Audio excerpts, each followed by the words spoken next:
लड़कियां बहुत आगे निकल सकती हैं अगर हमारे गांव में ग्राउंड हो तो। हमारे गांव में ग्राउंड नहीं है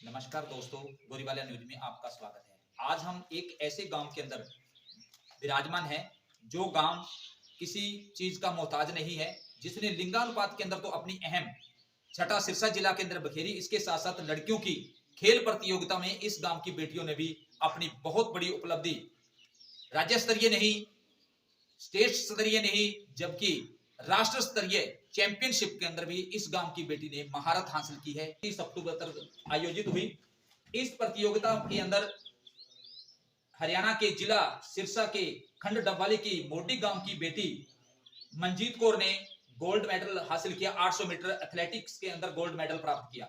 इसकी उपलब्धि का गांव की ग्राम पंचायत, गांव के गणमान्य लोगों और गांव की जितनी भी शख्सियतें थी और क्षेत्र की जो शख्सियतें थी, उन्होंने उसके बेटी के गांव पर और उस बेटी के घर में पहुंचकर इसके लिए बहुत बड़ा योगदान और आशीर्वाद दीजिए।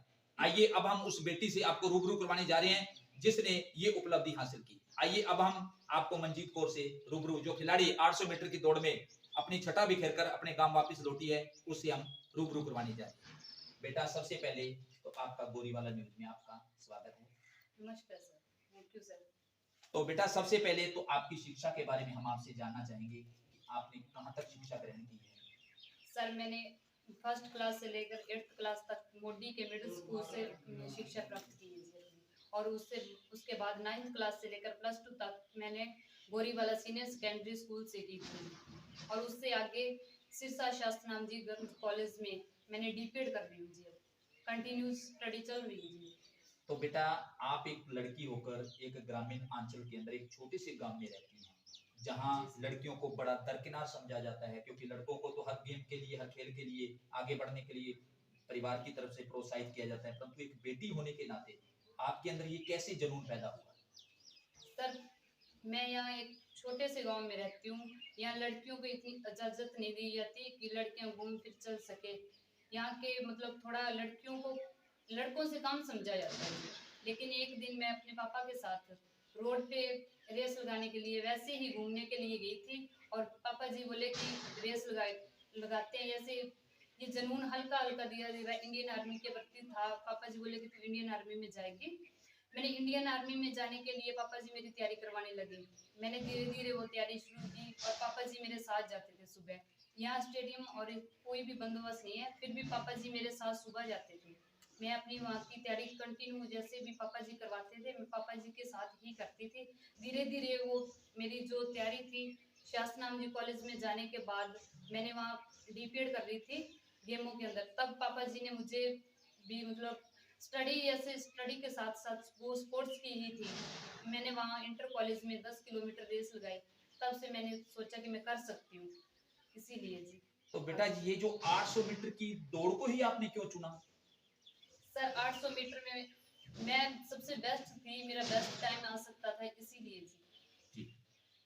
तो बेटा, आप अब जो आपकी स्टडी है वर्तमान के अंदर, वो शासक नाम जी गर्ल्स कॉलेज के अंदर चल रही है। जी सर। परंतु बेटा, जब छुट्टियों, वहां तो आपके ग्राउंड हैं, सारी व्यवस्था है, परंतु जब गांव में आ जाती हैं तो आपके यहाँ खेल ग्राउंड का और भी मान लो काफी दिखते हैं, उसके उस समय में आप कैसे करते हैं, क्या अभ्यास आपका? सर, यहाँ के जैसे यहाँ आती हूँ तो मुझे बहुत दिक्कतों का सामना करना पड़ता है जी। यहाँ से 5 किलोमीटर गंगा गांव है जी, खेल राजीव गांधी स्टेडियम। वहाँ जाते हैं जी सुबह हम 3:30 जाते हैं जी ग्राउंड में और तकरीबन 5:30 वापिस आना होता है हमें, ताकि ग्राउंड में पापा जी साथ जाते हैं मेरे और साथ ही आते हैं। पापा जी मेरे लिए बहुत मेहनत करते हैं जी।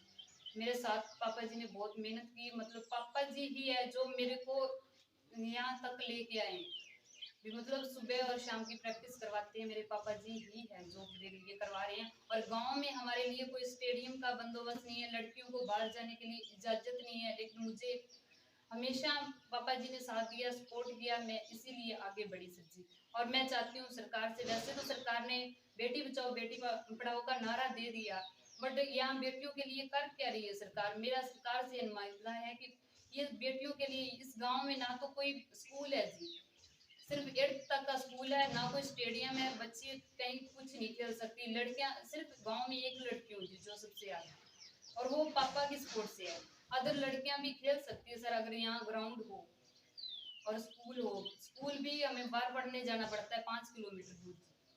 तो बेटा, जैसे आप 800 मीटर की दौड़ में हैं, हाँ तो जी सर। इसमें आपके माता पिता का योगदान कैसा है? सर पापा जी का तो सबसे मतलब कि मेन मुद्दा मेरे पापा जी है। पापा जी सुबह मेरे साथ जाते हैं, मेरे लिए 2 घंटे ग्राउंड में बैठते हैं, यहाँ से 5 किलोमीटर जाते हैं। तो पापा जी बाइक पे होते हैं, मैं साथ दौड़ती हूँ, दौड़ने के बाद 5 किलोमीटर गंगा गांव में जाके वहाँ प्रैक्टिस करती हूँ ग्राउंड में, फिर राजीव गांधी स्टेडियम। मेरे फादर साहब हैं, जितना मेरे फादर साहब ने किया है मेरे लिए, एक मामूली सी परिवार से हूँ मैं, और पापा जी मेरा बहुत साथ सपोर्ट करते हैं। मेरे पापा जैसे मुझे लगता नहीं है कि इंडिया में, मतलब कि मेरे गांव में और कोई फादर साहब इतना अपनी बेटी के लिए करे। परिवार के अंदर आप कितने सदस्य हैं? सर हम 5 सदस्य हैं। कितने बहन भाई हैं आपके? हम 2 भाई बहन भाई और हैं जी मेरे। तो इसमें जो डाइट है आपकी, डाइट की आपकी क्या इसकी रहती है आपकी? सर एक मंथ में तकरीबन 5,000 की डाइट आ जाती है, तो और वो उसका उसका थोड़ा दिक्कत आती है। तो इसके लिए आप किस तरह से मैनेज कर रहे हैं उसको? सर दिहाड़ी मेहनत करते हैं पापा, और इसको थोड़ा सा जैसे भी एडजस्टमेंट करते हैं। कई बार तो उधार से जैसे भी है आ जाते हैं तो उधार क्या उधार इसके से। बारे में आप सरकार से या किसी प्रकार की लड़कियों की या आपके खेल के प्रति किसी प्रकार की कोई मांग करना चाहेंगे? यस सर, मैं मांग करना चाहूंगी सरकार से कि जो खिलाड़ी बेस्ट है उनके लिए थोड़ा मतलब कि करना चाहिए सरकार को। जैसे बच्चे को डाइट नहीं मिल रही प्रॉपर, तो उनके लिए डाइट, हमारे इंडियन में मतलब कि बच्चे यहाँ गांव के बहुत आगे निकल सकते हैं सर, वो गरीबी के कारण आगे नहीं निकल रहे। आप खेल के अंदर गए, हाँ तो जी सर। इसमें योगदान आपको किस किस का आज तक मिला है? सर सबसे पहले पापा जी हैं जी, जी। मेरे पापा जी मतलब सबसे जिन्होंने मेरे लिए बेस्ट कोच, सब कुछ मेरे पापा रहे हैं मेरे।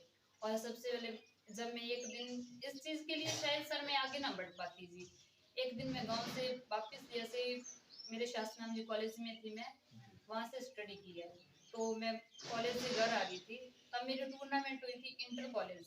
इंटर कॉलेज होने के बाद सर जी फिर उसके बाद में वैसे ही इंटर कॉलेज में मेरा सिलेक्शन हो गया इंटर यूनिवर्सिटी। इंटर यूनिवर्सिटी में जैसे ही मेरा सिलेक्शन हुआ 10 किलोमीटर रेस में, क्रॉस कंट्री थी जी मेरी 10 किलोमीटर की, तब मेरा ब्रॉन्ज मेडल आया इंटर यूनिवर्सिटी में। तो मैं घर वापस आ रही थी कॉलेज से, बेंगलोर से वापस आ रही थी। जब मैं बेंगलोर से वापस आ रही तो रास्ते में मेरे चाचा जी मलकीत सिंह इंसाफ प्रेमी है जो 15 जी। मेंबर, वो मिले मुझे और बोले कि कहाँ से आ रहे बेटा। मैंने उनको नमस्ते बोला, मैंने कहा चाचा जी आज मैं गेमों में थी और मैं मेडल लेके आई हूँ, उनको दिखाया और उन्होंने मुझे इस चीज़ के लिए मोटिवेशन किया। मोटिवेशन इतना किया कि मैं मतलब कि ये सोच बैठी वहाँ की, मेरे ये सोच थी सर कि मैं ओलंपिक में खेलूंगी। आज तो इंटर यूनिवर्सिटी में ही खेली हूँ, ओलंपिक के लिए भी आगे जाऊँ, क्योंकि चाचा जी का जो मेरा मोटिवेशन था ना, गांव की नाम चर्चा, जैसे हम प्रेमी परिवार हैं, गांव में नाम चर्चा के दौरान मेरा नाम बोला गया, मुझे बहुत खुशी हुई। तब से लेकर आज तक चाचा जी ने जितना मोटिवेशन किया, मलकीत जी है, उन्होंने जितना मुझे मोटिवेशन किया ना, उससे ज्यादा शायद ही कोई करता। और पापा जी और चाचा जी की सपोर्ट से आज मैं यहाँ तक पहुंची हूँ। तो आगे भविष्य की आपकी क्या है प्लानिंग गेम के प्रति? ओलंपिक तो खेलूंगी खेलूंगी सर, लाइफ टाइम तक मैं अपने देश के लिए मेडल लाना चाहती तो इसके लिए आप किस किस को इसका श्रेय देना चाहेंगे? हूँ सर। पहले तो मेरे फादर साहब हैं जी, जिन्होंने मेरा इतना सारा सपोर्ट दिया, और फिर मेरे सेकंड नंबर पे चाचा जी और गुरु जी है, जैसे कि मिडिल स्कूल में हमारे गुरु जी उत्तम चंद पीटीआई। जब भी सर हमें गेमों में किसी भी चीज की, किसी भी चीज की जरूरत पड़ती है, जैसे कोई भी है, जैसे फुटबॉल कुछ भी चाहिए हमें, कभी भी सर मना नहीं करते जी। उत्तम चंद पीटी कभी भी हमें किसी चीज के लिए मना नहीं करते। सर ने हमारे लिए इतना सा सपोर्ट किया कि सर बोले कि शाम को अगर बेटा, मैंने एक दिन कॉल किया, मैंने कहा सर मेरी 10 किलोमीटर में पोजीशन आई है, बट मेरे को कोई तैयारी करवाने वाला नहीं है इस कोच यहाँ गांव में, और कोच भी नहीं है हमारे पास में। सर बोले कि बेटा कोई बात नहीं, मैं आऊंगा जी। और सर ने शाम के लिए टाइम निकालना शुरू किया था उत्तम चंद पीटीआई। और सर ने मुझे बहुत गाइड किया सर। जितना सर उत्तम चंद पीटीए सर ने गाइड किया, शायद ही मतलब कि कोई कोच इतना कोई टीचर नहीं करता सर, स्पेशल कोई टाइम नहीं निकालता, लेकिन उत्तम चंद पीटीए जी ने मेरे लिए हमें कभी भी, जैसे स्कूल के बच्चों के लिए चीज होती है वो मना भी, मतलब टीचर देते नहीं है अदर बच्चे को, लेकिन पीटीआई सर ने कभी मना नहीं किया हमें, जो जो चीज चाहिए वो सब कुछ मिला। और मेरे जो मेन गुरु जी थे, मतलब कि जिनसे मैंने स्टडी की थी, वो सर भी मेरे साथ स्पोर्ट में खड़े हैं जी, सभी के सभी। कालूराम पीटीआई जी है, ऐसे तनसुख दास जी हैं जी, रमेश कोच है जी, रमेश कोच जी ऐसे, उनके साथ मैं भी बच्चों को कोचिंग भी देती हूँ गंगा, तो सुबह उनके साथ जैसे रमेश कोच जी हैं, वो भी कभी मना नहीं करते स्टेडियम से अगर कुछ चाहिए हो। लेकिन सर मेरी रिक्वेस्ट यही है कि सरकार से हमारे गांव में ग्राउंड बनना चाहिए।